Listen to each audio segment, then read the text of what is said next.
Hello everyone, welcome to my channel. मैं मानसी और आज हम लोग क्लास 3 एनसीईआरटी मैथ पढ़ेंगे। तो चलिए स्टार्ट करते हैं।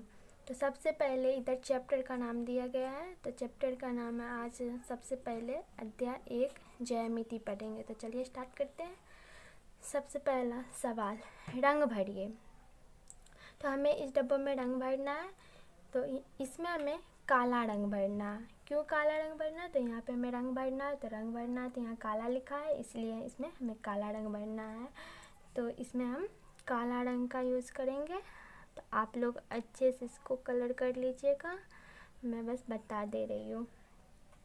और इस डब्बे में हमें नीला रंग भरना है।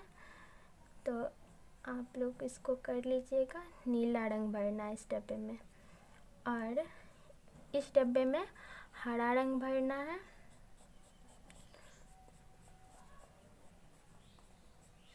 और इस डब्बे में रेड रंग भरना है। तो चलिए अब आगे बढ़ते हैं। तो नीचे दिए गए चित्रों में ऊपर वाली आकृतियाँ खोजकर ऊपर बताए अनुसार रंग भरिए। नीचे जो ये आकृतियाँ दी गई है, तो इसमें जो ऊपर वाले आकृति को खोजकर, जैसे कि ये आकृति है तो इसमें ढूंढना है, ये आकृति इसमें ढूंढना, तो खोज कर, और जैसे ऊपर में बताई गई है कि इस ऐसी आकृति में काला रंग भरना है, तो आप भी इस टाइप की आकृति यहाँ है तो यहाँ पे आपको काला रंग भरना होगा। तो उसी प्रकार चलिए भरते हैं। तो सबसे पहले काला रंग की आकृति इस टाइप की है, तो देख रहे हैं यहाँ पे इस टाइप की आकृति, तो इसमें हम लोग काला रंग भरेंगे। आप लोग अच्छे से भर लीजिएगा, इसको हम बता दे रहे हैं। और इस टाइप की आकृति यहाँ भी है, तो इसमें भी हमें काला रंग भरना है। और इस टाइप की आकृति यहाँ है, तो इसमें लाल भरना है। और ये वर्गाकार है, इस टाइप की आकृति में नीला रंग भरना है, तो हम नीला रंग का यूज करेंगे यहाँ पे।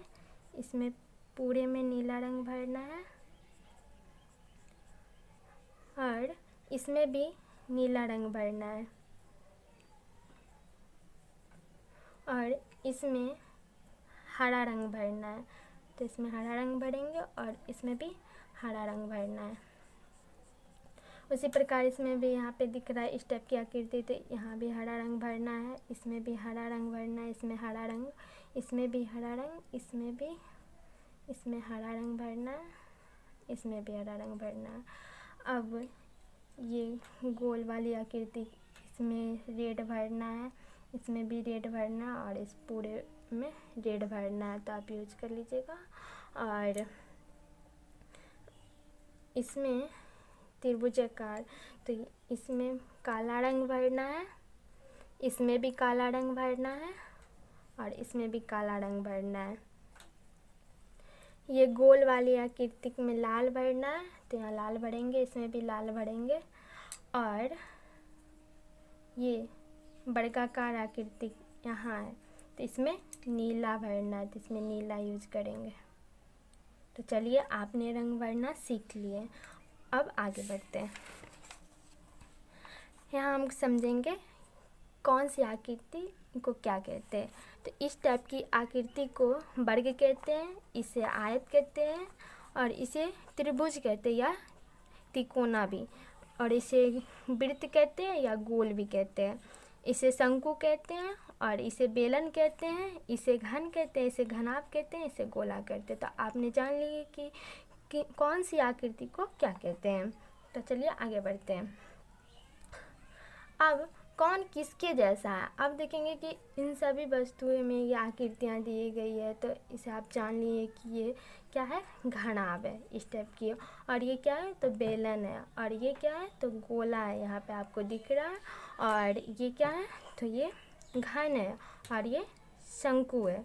तो हमने पहले ही जान लिया। और अब हम देखेंगे कि कौन सी वस्तु किसके जैसा है। तो आप यहाँ देख रहे हैं माचिस घनाभ के जैसा है। मोमबत्ती बेलन के जैसा है। और ये गाजर जो है शंकु के जैसा है। और ये चौक का डब्बा घन के जैसा, और ये गोला के जैसा है। और ये बॉक्स घनाभ के जैसा है। और ये शंकु के जैसा है घंटी, और ये जो है ये बेलन के जैसा है, ये जो है गोला के जैसा, ये डब्बा बेलन के जैसा है, और ये शंकु के जैसा है, और ये बोतल जो है बेलन के जैसा है, और ये पासा जो है घन के जैसा है, ये टोपी शंकु के जैसा, और ये फुटबॉल गोला के जैसा। तो आप जान लिए कि कौन किसके जैसा है। तो चलिए अब आगे बढ़ते हैं।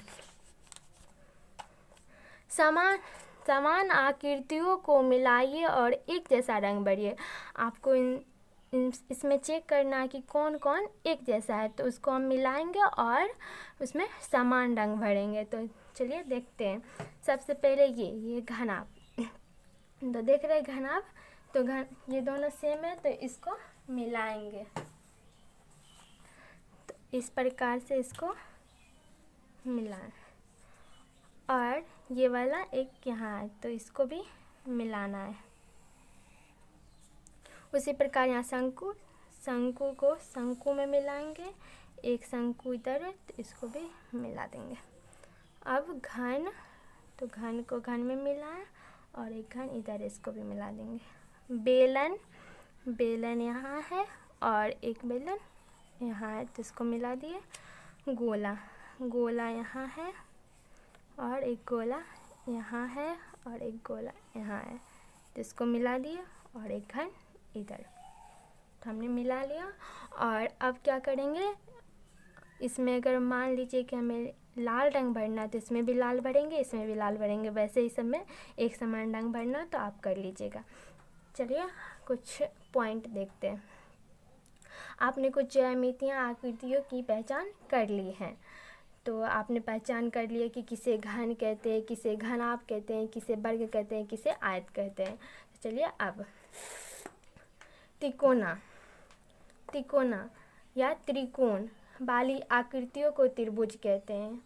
यह 3 रेखाओं से घिरी होती है, जैसा कि आप ये देखिए, ये 3 कोना, इसमें 3 कोना है, और इसमें 3 रेखाएं हैं। तो जैसा कि यहाँ बोला जा रहा है कि 3 रेखाओं से घिरी हुई, 1, 2 और 3, तो इसे हम त्रिभुज कहते हैं।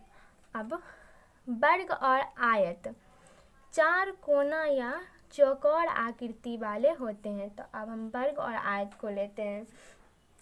तो वर्ग और आयत आप देख रहे हैं, तो इसमें देखिए वर्ग और आयत 4 कोना या चौकोर आकृति वाले होते हैं। इसमें देखिए आप देख रहे हैं, तो 4 कोना, 1 2 3 4, इसमें भी 1 2 3 4, और ये चौकोर आकृति की होती है। तो आपने देख लिया 4 रेखाओं से ही घिरी होती है। तो आपने जान लिया कि वर्ग और आयत किसे कहते हैं। आयत में आमने सामने की रेखाएं या भुजा बराबर होती है, जैसा कि आप देख रहे हैं ये आयत है, और इसके आमने सामने की भुजा, ये जो भुजा है देखिए आप, ये जितना है उतना ये भी है, और ये जितना है उतना ये भी है। आमने सामने की भुजा जो है बराबर होती है, ये इसके बराबर है और ये इसके बराबर है। अब वर्ग में चारों भुजाएं बराबर होती है, वर्ग में चारों भुजाएं बराबर होती है, जितना ये है उतना ये भी है, और ये भी उतना ही है, और ये उतना है, चारों भुजा बराबर होती है। चपटी गोल आकृति वृत्त कहलाती है, जैसा कि आप ये देखिए, ये चपटी है, गोल है, ये क्या कहलाती है, तो वृत्त कहलाती है। तो आप देख लिए कि वृत्त क्या कहलाती है। ऐसी आकृति या वस्तु जो चारों तरफ से गोल और ठोस हो उसे गोला कहते हैं। तो ऐसी आकृति जो चारों तरफ से गोल और ठोस हो तो उसे गोला कहते हैं। जैसे कि आप गेंद देख सकते हैं, फुटबॉल देख सकते हैं, आदि और कुछ भी देख सकते हैं, तो वो सब गोल गोल, तो वो गोला कहलाती। ऐसी आकृति जिसमें त्रिकोण एवं गोलाकार दोनों आकृति हो शंकु कहलाती है। जैसे कीप, जोकर की टोपी, त्रिकोणी टोपी, तो आप देख रहे हैं कि ये शंकु कहलाती है। ये देखिए आप गौर से, तो ये त्रिभुज के आकार में भी है, और इसका एक भाग नीचे वाला ये वृत्त के आकार में। तो वही कहा गया था कि ऐसी आकृति जिसमें त्रिकोणा एवं गोलाकार दोनों आकृतियां हो शंकु कहलाती है। जैसे कि जोकर की तिकोनी टोपी। ऐसी लंबी आकृति जिसके दोनों सिरे वृत्ताकार हो बेलन कहलाती है। जैसा कि आप यहाँ देख रहे हैं कि ऐसी आकृति जिसका ये तो गोल होता ही है लेकिन दोनों सिरा जो है वृत्ताकार होता है, तो ये बेलन कहलाता है। घन तथा घनाभ में लंबाई, चौड़ाई और ऊंचाई तीनों होती है। घन में लंबाई, चौड़ाई तथा ऊंचाई तीनों समान होती है, जबकि घनाभ में तीनों समान नहीं होती है। जैसे लूडो का पासा घन है और माचिस का डब्बा घनाभ है। तो जैसा कि आप ये देख रहे हैं ये घन है तो इसकी लंबाई, चौड़ाई, ऊंचाई सभी समान होते हैं, और ये घनाभ है तो इसकी लंबाई, चौड़ाई, ऊंचाई सभी समान नहीं होते हैं। तो त्रिभुज बनाना, तो त्रिभुज आप बनाना सीख गए तो आप बना लीजिएगा। आगे चलते हैं। तो अब यहाँ पे आपको इतनी सारी बिंदुएं दिख रही है, तो इन बिंदुओं से आप त्रिभुज बनाइए, जितने बना सकते हैं, आपकी मर्जी जैसे बना सकते हैं, लेकिन आपको त्रिभुज बनाना है इन बिंदुओं को मिलाकर, जैसे बनाना जितने बना सकते हैं। तो आपने बिंदुओं को जोड़कर त्रिभुज बनाया है। इन त्रिभुजों को ध्यान से देखिए और नीचे दिए सवालों के जवाब दीजिए। तो यहाँ पे आप जोड़ के बना लीजिएगा खुद से। आपने कुल कितने त्रिभुज बनाए, आप जितने त्रिभुज बनाए होंगे उतने यहाँ पे लिख दीजिएगा। एक त्रिभुज में कितने भुजाएं होते हैं? अब देखिए एक त्रिभुज में कितने भुजा होते हैं, तो एक त्रिभुज में 1, 2, 3, तो 3 भुजाएं होते हैं, तो यहाँ पे हम 3 लिखेंगे। एक त्रिभुज में कितने कोने होते हैं, तो एक त्रिभुज में 1, 2, 3, तो 3 कोने होते हैं। अब इधर प्रत्येक आकृति में कितने त्रिभुज हैं गिनकर उसके नीचे बने खाने में लिखिए। इसमें कितने त्रिभुज हैं इसे गिनकर, और इसमें आपको लिखना है। तो गिनते हैं 1, 2, 3, 4, और यहाँ से एक 5, यहाँ से एक 6, और ये पूरा 7।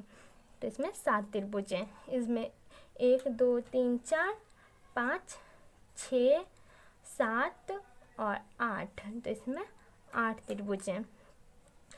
इसी प्रकार इसमें भी 8 त्रिभुज हैं। इसी प्रकार है, सिर्फ ये आयत में बना हुआ, ये वर्ग में बना हुआ। इसमें 1, 2, 3, 4, 5, 6, 7, 8, 9, और ये सबसे बड़ा वाला मिला के 10। इसमें 1, 2, 3 और ये 4।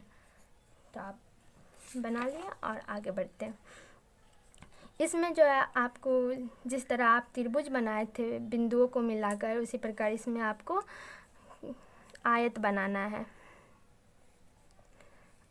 आप इसमें स्केल की मदद ले सकते हैं, स्केल की मदद से बना सकते हैं। तो बहुत सारे आयत इसमें बनेंगे, तो आप बना लीजिएगा। जो आयत बने हैं उनमें से किसी एक को देखिए तथा बताइए उसमें कितनी भुजाएं हैं।